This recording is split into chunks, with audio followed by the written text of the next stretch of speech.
Voilà pour le sommaire. Mesdames, Messieurs, bonsoir et bienvenue dans ce journal. Ibrahim Boubacar Keïta était en début de semaine au Tchad. Le président élu du Mali s'est entretenu sur place avec le président tchadien Idriss Déby Itno. Écoutons le président Ibrahim Boubacar Keïta, un reportage de la télévision tchadienne.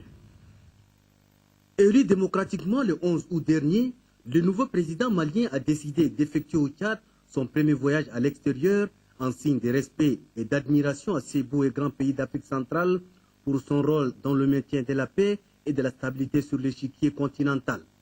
Ce lundi, Ibrahim Boubacar Keïta a été tout d'abord accueilli à Abéché par les conseils spéciaux du chef de l'État, Ahmad Bachir et Omar Kadialemi Boukar, dépêchés en hélicoptère à cet effet, et le gouverneur de la région du Wadaï, Mohamed Orozi, avant d'être conduit à Iriba, où séjourne depuis dimanche le président de la République Idriss Déby Itno. À son arrivée à Iriba, le président Ibrahim Boubacar Keïta a été accueilli par le gouverneur du Wadi Fira, Mohamed Delio. Le chef de l'État malien, qui a tenu à rencontrer son homologue tchadien avant même son investiture, a été reçu pendant plus de 2 heures par le président Idriss Déby Itno. Au cours de l'audience, IBK s'est acquitté d'un devoir moral, celui de réitérer au chef de l'État, au gouvernement et au peuple tchadien toute sa gratitude pour l'intervention du Tchad au nord Mali, et c'est justement ce point qui a été longuement abordé par les deux chefs d'État. Le sens de la toute première sortie à l'étranger d'IBK consacrée au Tchad va donc au-delà de la dimension visite. C'est en fait l'expression claire du message de remerciement et de reconnaissance de son pays et de la communauté internationale au Tchad, message qui est en lui-même un couronnement de sacrifices consentis par le Tchad pour la défense de l'intégrité territoriale du Mali. Après l'audience, le président de la République Idriss Déby Itno, usant de la légendaire hospitalité tchadienne, a raccompagné son hôte au pied de l'hélicoptère pour Abéché, où l'attendait l'avion qui l'a transporté de Bamako.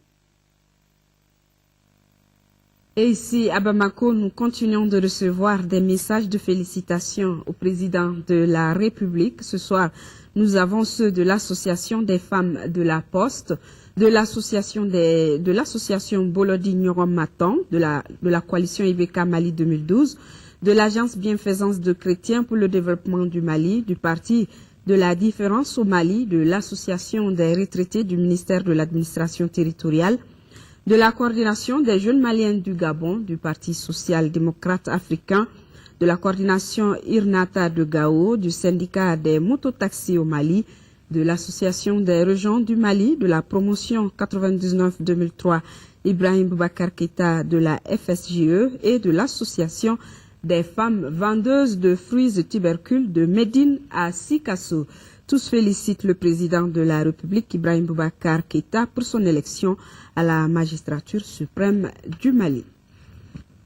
Le président de l'Assemblée nationale par intérim a reçu ce matin en audience une délégation de l'Union des coalitions africaines et leurs partenaires. L'état des lieux de la promotion et de la protection des droits humains et singulièrement ceux des enfants dans l'espace CEDEAO était au centre des échanges. Le porte-parole de la délégation, à sa sortie d'audience, a été interrogé par Agibou Koulibaly.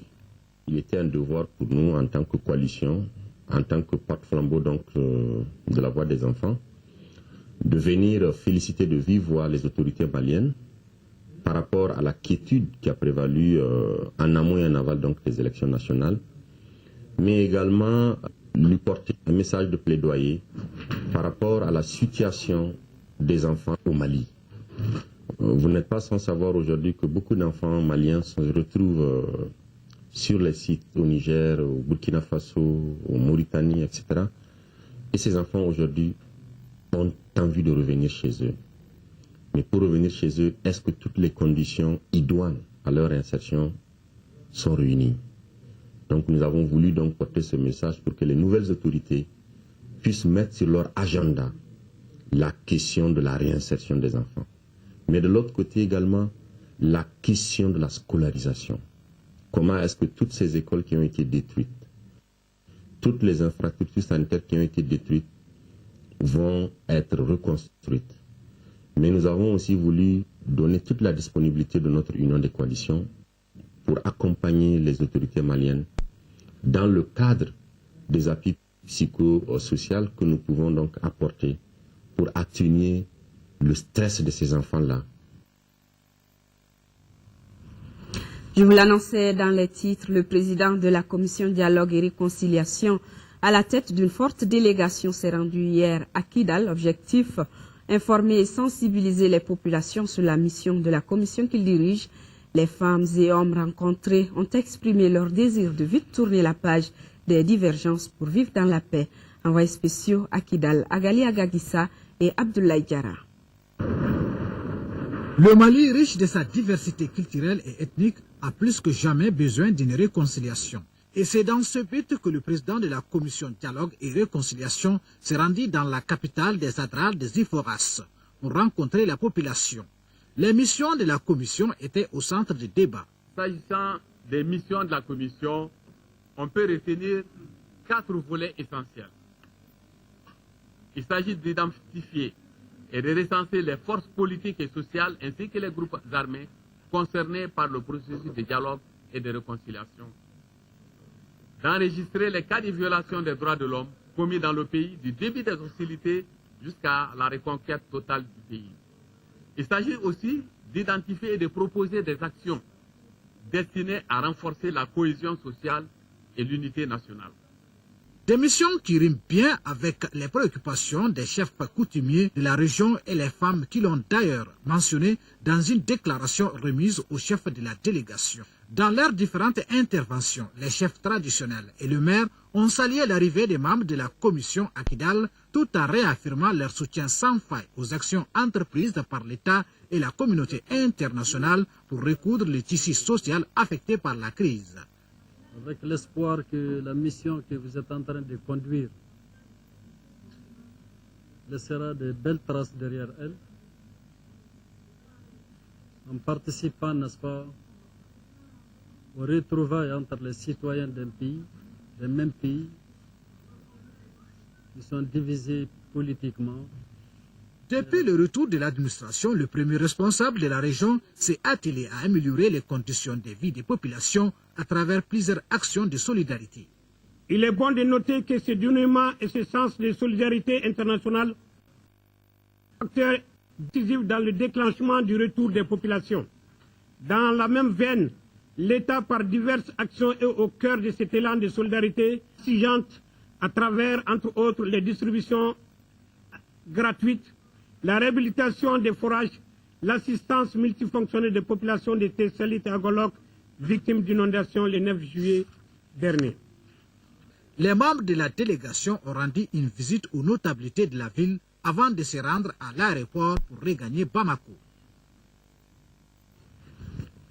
Suite aux pluies diluviennes qui se sont abattues hier sur la capitale et qui ont causé d'énormes dégâts, le ministre de la Solidarité et son collègue de la Sécurité étaient cet après-midi sur le terrain pour s'enquérir de la situation des sinistrés et apporter la solidarité du gouvernement.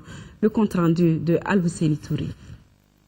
Cet après-midi, à l'école de Korofina, l'un des 2 centres principaux d'accueil des sinistrés de la commune 1, le linge des sinistrés séchait encore au soleil. Ici cohabitent 282 sinistrés, dont 232 enfants.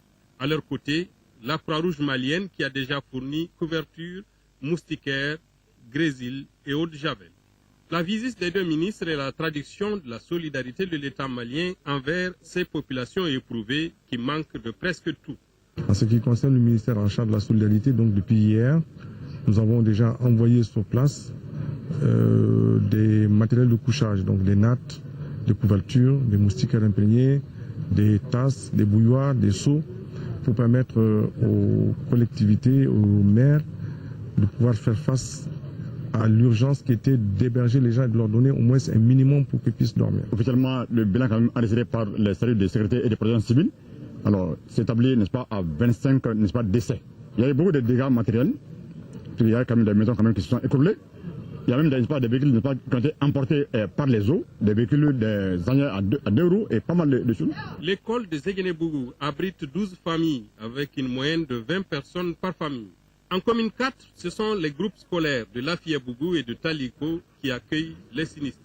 Dans un premier temps, en amenant des provisions jusqu'à hauteur de 8 tonnes de riz et 8 tonnes de mil, 5 tonnes de sucre, 400 nattes, et 200 bouillards, et puis avec 300 couvertures. Donc depuis hier, effectivement, la mairie en collaboration avec les différents services, c'est-à-dire que la sécurité, notamment la police, la protection civile, et puis le service du développement social de la commune 4, le concert avec le CSRF aussi, et ont pu quand même acheminer, c'est-à-dire que les victimes au niveau des sites. Une commission multidisciplinaire devrait évaluer le sinistre et proposer des solutions. Le ministre de l'Administration territoriale, de la décentralisation et de l'aménagement du territoire, accompagné du gouverneur du district, se sont également rendus sur quelques sites qui accueillent les sinistrés. Le compte rendu de Nando Dambélé. Ce sont les communes 1 avec plus de 40 familles touchées et la commune 4 avec plus de 400 personnes sinistrées qui ont reçu la visite du ministre Moussa Senko Koulibaly. Nous avons tenu à apporter notre solidarité, notre compassion aux familles des victimes et voir dans quelle mesure nous pouvons renforcer les mesures qui ont été déjà prises par les mairies de Pisière. Ces deux mairies sont très actives sur le terrain. Elles ont réussi à apporter tout ce qu'il fallait apporter comme premier élément de secours à nos populations sinistrées. Donc nous allons renforcer cet effort en accompagnant les deux mairies, mais aussi nous allons accompagner les services de la protection civile, les services de police et d'autres services sociaux qui depuis hier, mais aussi des organisations comme la Croix-Rouge, comme Islamic Relief, qui sont sur le terrain, qui sont en train d'assister ces populations. La plupart des victimes dont les maisons se sont écroulées ou sont emportées par les eaux ont été accueillis dans des sites d'hébergement officiels ou spontanés au niveau des établissements scolaires. Ce qu'il fallait faire, c'était d'abord parer à l'urgence. Et je pense que les services des deux communes sont en train de réussir ce travail et de faire ça correctement. Nous avons encore quelques jours avant l'ouverture des classes. Je pense que nous allons mettre à profit ces quelques jours afin de définir les solutions sur le long terme. Ici comme ailleurs, le ministre Moussa Senko Koulibaly a tenu à exprimer toute la sympathie et la solidarité du gouvernement aux populations victimes de ces inondations. Vous l'aurez entendu, la Croix-Rouge malienne a également pris le devant venant au secours des victimes de ces inondations. Cela à travers un soutien matériel aux populations sinistrées des communes 1 et 6 du district de Bamako, des dons composés de tentes, de couvertures, de kits de cuisine, de grésil et d'eau de javel. Moussa Fane. 37 tentes, 168 kits de cuisine, 1200 couvertures, 350 cartons d'eau de javel, 600 moustiquaires. Voilà la composition du don offert aux sinistrés des communes 1 et 4 du district de Bamako par la Croix-Rouge malienne. Un don qui devrait contribuer à soulager les bénéficiaires. Nous ne pouvons que remercier la Croix-Rouge qui vient de nous aider après cette pluie. Et nous allons prendre soin de ce qu'elle vient de nous offrir. Nous saluons cette action de la Croix-Rouge malienne. Le secrétaire général de la Croix-Rouge malienne invite les bénéficiaires à une utilisation judicieuse du don. Et on parle de catastrophe, c'est lorsque ces populations sont à un niveau où réellement le désagrément menace leur subsistance et leur existence. L'appel que nous lançons, c'est une utilisation appropriée. C'est dire que c'est vrai que si le besoin est là, l'utilisation sera tout à fait dans cette logique. Donc bien sûr, la sensibilisation accompagnera tout ça. La Croix-Rouge malienne n'entend pas s'arrêter là. Elle compte apporter d'autres soutiens aux sinistrés du district de Bamako. Plusieurs messages de compassion nous sont parvenus suite aux pluies diluviennes qui ont causé d'énormes dégâts, des pertes en vies humaines et également matérielles. Il s'agit donc des messages de la coalition IBK Le Mali d'abord, du parti Élément, de l'Union pour la République et la démocratie du Haut Conseil islamique du Mali et du groupement pour la protection de l'environnement et le développement durable. Ils présentent leurs condoléances aux familles endeuillées et souhaitent prompt rétablissement aux blessés. Ils interpellent par la même occasion les citoyens, les autorités municipales ainsi que celles en charge de l'urbanisme d'observer et de faire observer les normes requises en matière d'urbanisme et d'habitat. Les membres du Conseil fédéral des associations professionnelles des banques et établissements financiers de l'UEMOA en réunion à Bamako. La rencontre vise non seulement à renforcer la profession bancaire, mais aussi à promouvoir un système financier inclusif et performant pour les 8 pays de l'UEMOA. Pour ce faire, certains défis sont à relever. Il s'agit notamment de la question de la sécurité, de la disponibilité de l'énergie et de la décentralisation de la Banque centrale. Toutes ces préoccupations sont inscrites à l'ordre du jour de la réunion de Bamako, dont le compte-rendu est signé Brahma Traoré. Apprécier l'état actuel des champs, telle est la raison de cette visite qui a conduit le ministre Berthe dans les champs de Bakary Togola. Ici, dans la zone de l'Office de Haute-Vallée du Niger, l'agropasteur Bakary Togola exploite une superficie cumulée d'environ 500 hectares, dont 350 hectares de maïs. Même si la répartition des pluies n'était pas globalement satisfaisante en juillet, le stade végétatif du maïs est actuellement à la maturation. Cette année, j'ai fait 1077 hectares. Toutes les nouvelles technologies, il faut que les producteurs se mettent à appliquer ça. Nous l'avons conseillé des techniques et nous continuons à conseiller les techniques rurales dont il avait besoin. Aujourd'hui, nous avons la maîtrise de l'eau de surface, mais il faut avoir la maîtrise de l'eau souterraine. Pour le ministre de l'Agriculture, Baba Berthe, accompagner les activités rurales afin d'assurer une autonomie alimentaire est un défi à relever. C'est pourquoi il a exprimé sa satisfaction et son soutien indéfectible aux agriculteurs après les visites des champs et d'autres infrastructures agricoles. On peut faire de l'agriculture, mais on sort de l'agriculture aléatoire, progressivement, parce que les équipements que j'ai vus ici, les motopompes, les tracteurs, les charrues, les animaux, c'est quelque chose qui demande un investissement lourd. Et sans le soutien de l'État, je pense que ça va être difficile de promouvoir une agriculture à grande échelle. Plus d'1 milliard de francs CFA, c'est le chiffre d'affaires et des centaines d'emplois en plein temps ou temporaires chez Bakary Togola. En plus de cela, l'exploitant compte à l'avenir créer un centre de formation agricole. Outre les besoins de professionnalisation du secteur agricole, Bakary Togola a exprimé au ministre d'autres préoccupations du moment, telles que la question foncière, la transformation et la commercialisation des produits agricoles. Vous l'aurez compris, c'était plutôt le reportage de la visite du ministre de l'Agriculture qui était dans les exploitations agricoles de Bakary Togola. S'est rendu successivement à Marako et Dialakoroba dans la commune rurale de Sanankoroba en zone OHVN. Le gouvernement veut promouvoir la pisciculture au Mali et assurer une autosuffisance alimentaire. C'est dans ce cadre que le ministre de l'Élevage et de la Pêche et celui de l'Agriculture se sont rendus dans la ferme de Boubacar Diallo, une visite qui renforce également le partenariat public-privé. Le compte-rendu de Modibo Ouattara. Cette visite de ces deux membres du gouvernement de transition entre dans le cadre de la lutte contre l'insécurité alimentaire. Les acteurs de la filière piscicole ont aujourd'hui comme référence la ferme piscicole Diallo de Tanima, bâtie sur 10 hectares, un cadre d'école.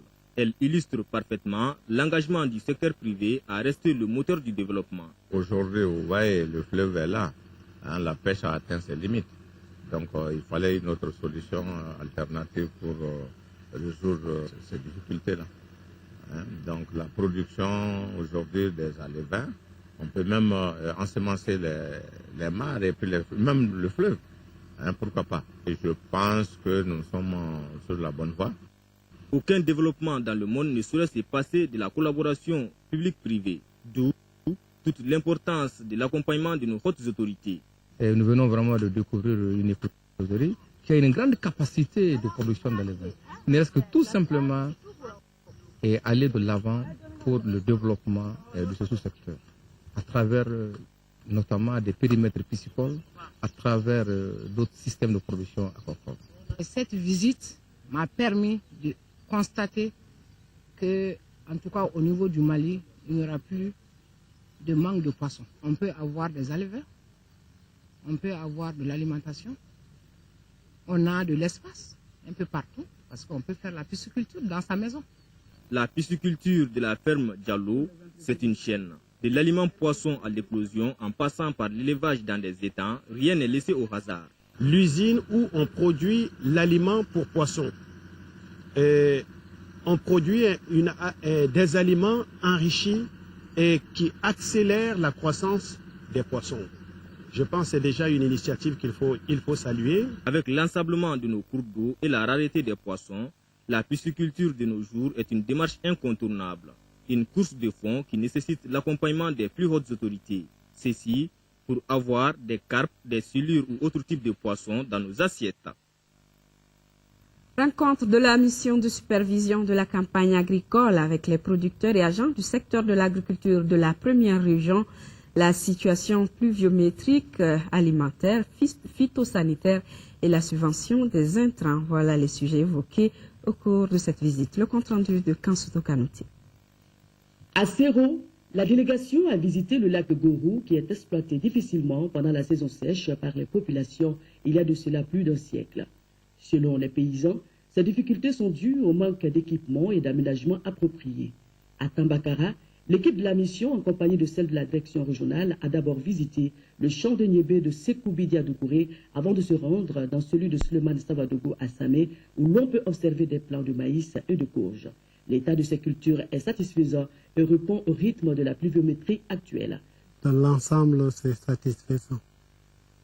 Malgré qu'il y a des pauses pour la pluviométrie arrivée un peu en retard.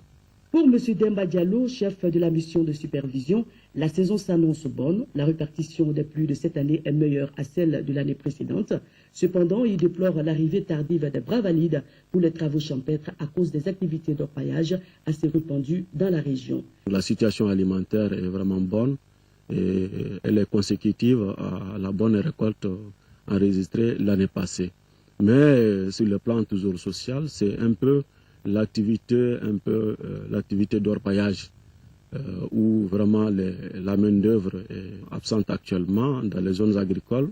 Cela a eu quand même des effets sur le démarrage de la campagne agricole.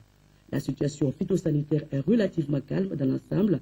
Néanmoins, il y a eu des traitements contre les sauteriaux sur une superficie de 25 hectares. Dans la commune de Bangassi, une superficie de 5 hectares en sorgho était infestée par le striga.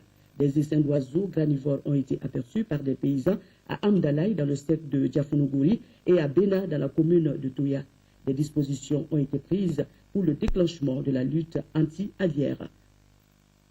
World Vision vient d'investir plus de 107 millions de francs CFA pour garantir la sécurité alimentaire des populations des 7 communes rurales de la plaine de Konosso dans le cercle de Sang. Parmi les réalisations, une digue de 3 km qui a été réceptionnée hier par les autorités sanois.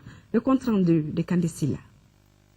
La réalisation de la digue de Konosso dans la zone du développement sectoriel de Djili par World Vision va permettre l'exploitation optimale d'environ 4200 hectares en riziculture.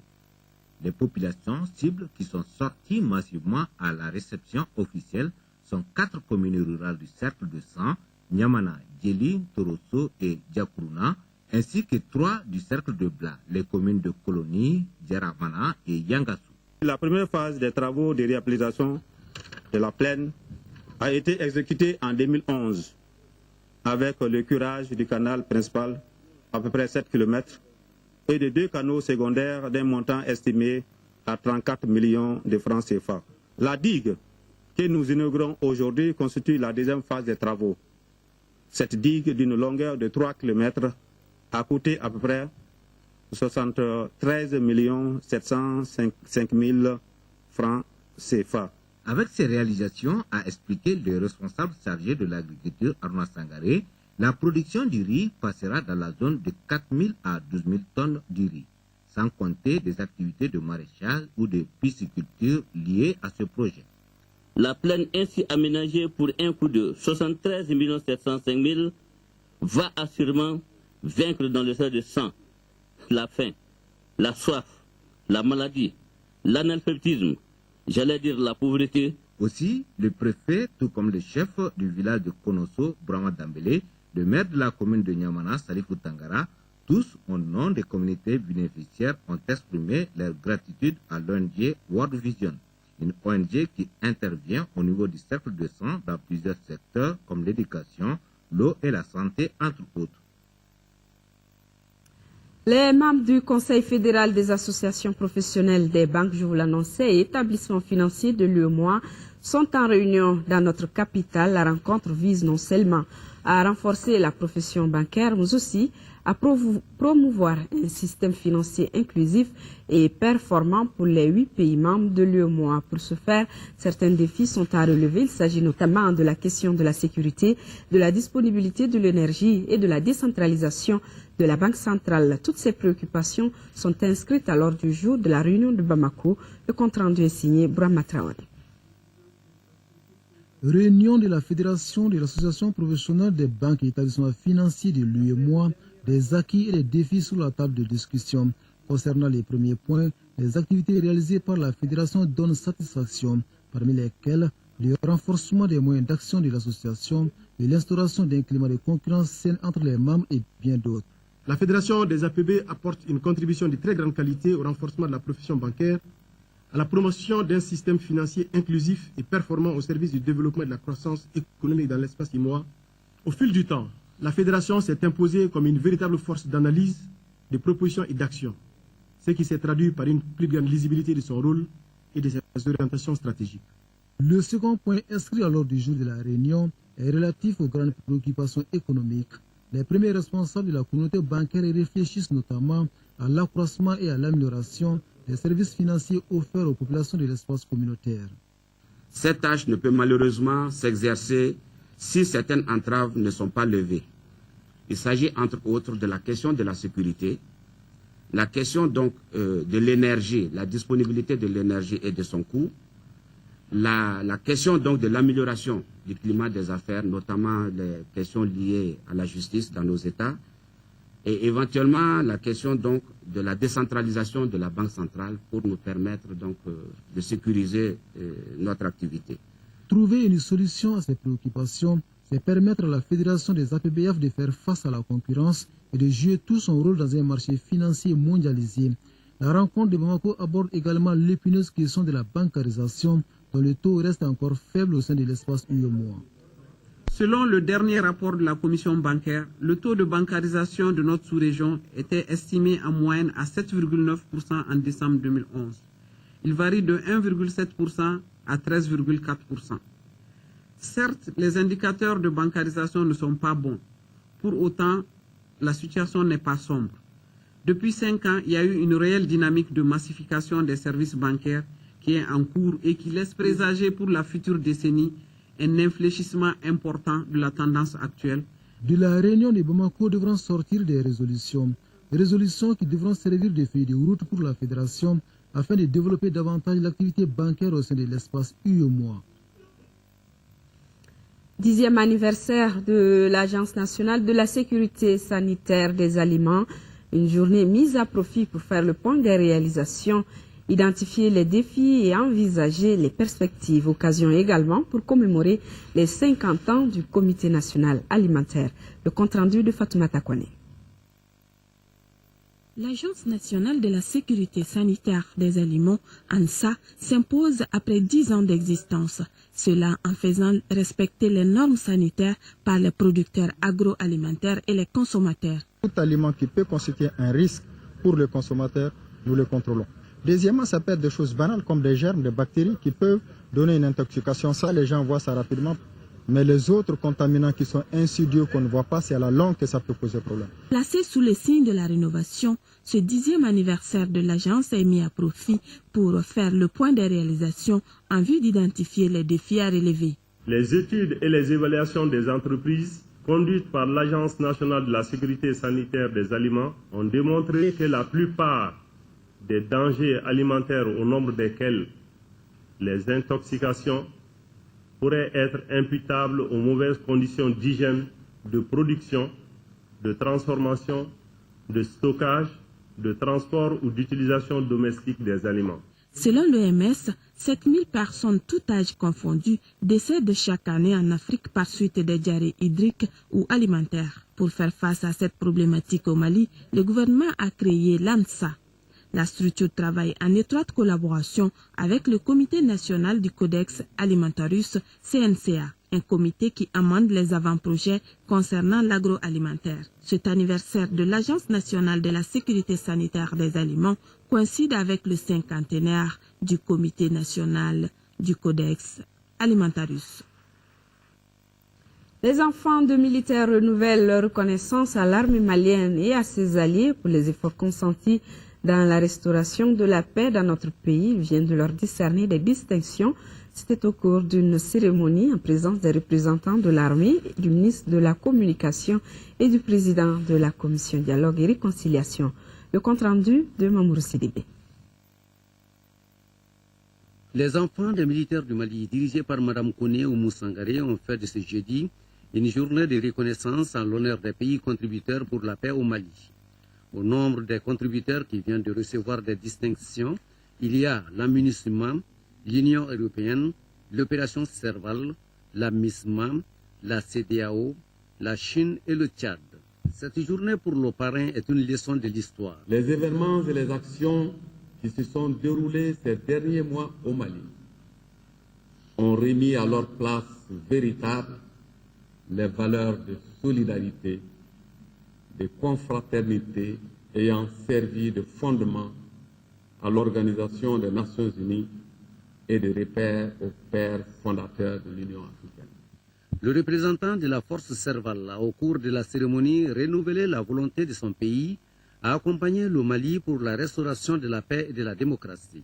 Nous sommes bien évidemment très honorés de recevoir ce prix qui symbolise toute notre amitié, tout notre engagement auprès de nos frères maliens. Et donc c'est avec beaucoup d'émotion qu'au nom du général Foucault, j'ai reçu ce tableau. Et bien évidemment, mes pensées sont allées vers les 7 des nôtres qui sont tombés sur cette terre pour reconstruire ce pays que nous aimons, ce pays frère. Et donc l'émotion est très grande. Au menu de la cérémonie, Bako Dagnon, Mamadou Tunkara et Koumba Diabaté se sont succédés sur la scène pour rappeler les valeurs historiques de notre pays. Nous restons avec les jeunes et ces 18 boursiers sur la France qui ont reçu cet après-midi leur titre de voyage. C'était au cours d'une cérémonie présidée par le ministre de l'Enseignement supérieur et de la Recherche scientifique, Isaac Tierno, compte rendu. Ils sont 18 bacheliers sélectionnés après concours à bénéficier de cette bourse d'études sur la France.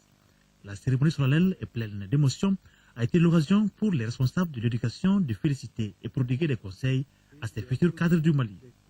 Les bénéficiaires ont choisi de se former dans les filières telles l'informatique, les mines, les ponts et chaussées, la bioinformatique et l'énergétique, entre autres. Une fois le diplôme obtenu, ces bacheliers promettent de retourner au bercail pour contribuer au développement du pays.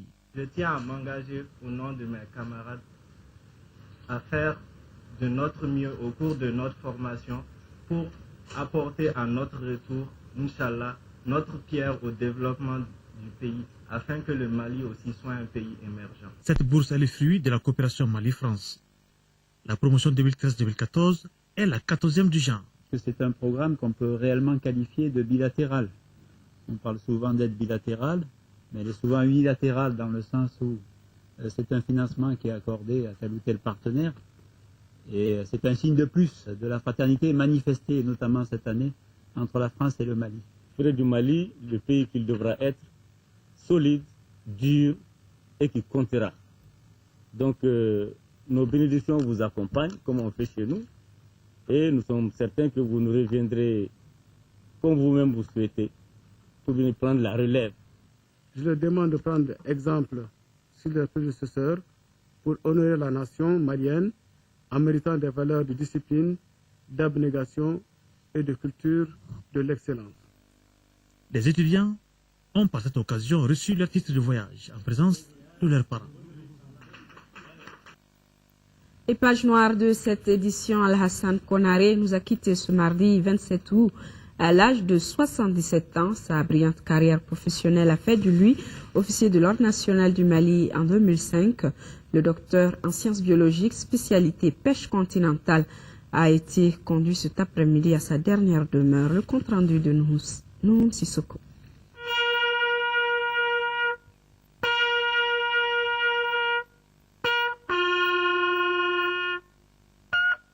C'est ici, au cimetière de Djelibougou, que repose désormais Al-Hassan Konaré. Le docteur en pêche continentale a eu un parcours professionnel bien rempli et une retraite qui n'a pas été de tout repos.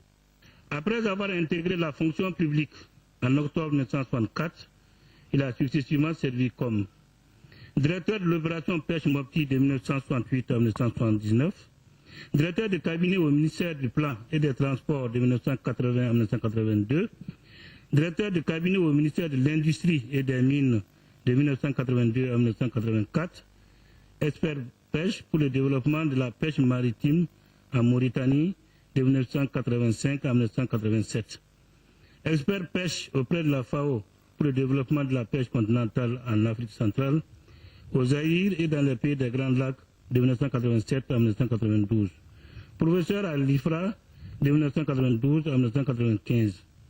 En janvier 1996, il fit valoir ses droits à la retraite.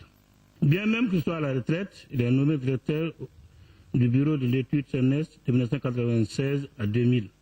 Sa longue carrière professionnelle a été marquée par le sens élevé du devoir, le respect de l'autre et une disponibilité à accompagner la jeune génération. Je me rappelle tout jeune stagiaire que nous étions à l'opération pêche. C'est le docteur Konaré qui nous a prodigué les conseils nécessaires, qui nous a formés, qui nous a intégrés à la fonction publique et qui a tenu à ce que nous fassions carrière dans ce service-là. Connu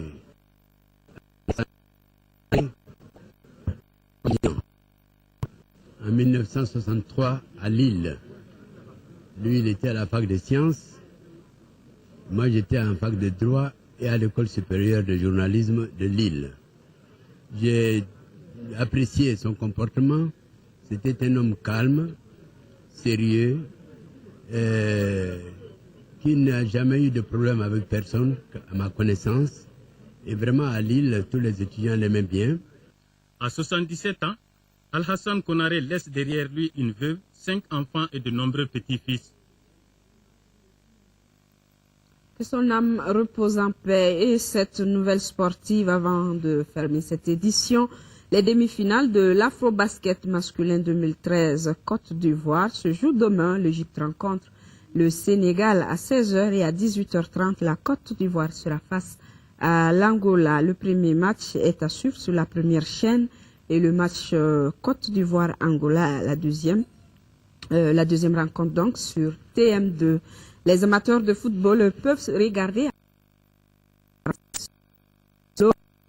Super Coupe d'Europe entre le Bayern de Munich et Chelsea. Cette édition s'achève donc. Les prochains rendez-vous de l'information, c'est demain. Présentation Madou Sankaré. Ibrahima Djombele sera là pour les éditions du soir. Merci pour votre fidélité. Bonsoir à tous.